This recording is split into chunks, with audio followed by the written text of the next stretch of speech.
Itong mga ka-farmers, oh, planting corn tayo, 2.3 bag. Ayan mga ka-farmers, ayan ang ating tatlo, ayan ang dalawa, estimated 1.8 hectares. So tayo matatapos na. Ayan, almost 1,000 square meters na lang tatapusin natin. Bali 3 days tayo nagtatanim dito mga ka-farmers. So ayan, I hope na gumanda uli ang ating ani. So nung nakaraan medyo maganda ng konti at meron tayong naibalik sa ating puhunan.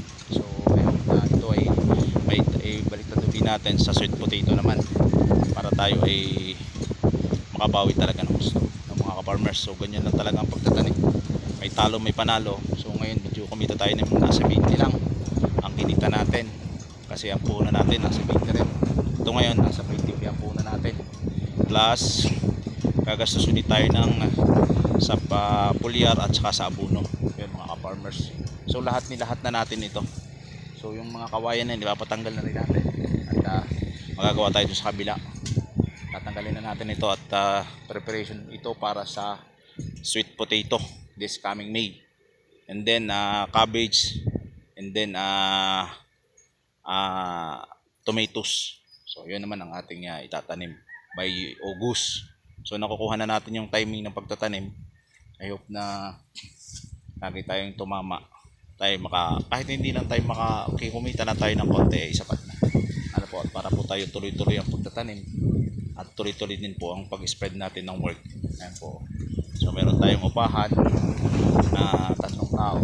Bali 3 days na tatanim yan. Isa-isa po ang pagtatanim nito mga ka-farmers. Ayan po, hindi po pwede na ibubobod.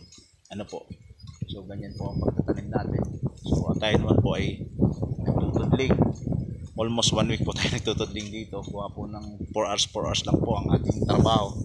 Just because na tayo po ay meron pang ibang trabaho. So kaya po kailangan po din natin kumuha ng power para sa susunod na trabaho. So matatapos na po ito. Tapos na rin po tayo doon. So thank you for watching everyone. Maraming po salamat sa lahat ng nagsusubscribe, sa lahat na nagpa-follow. God bless to all. At laban lang. God bless. God bless. Thank you.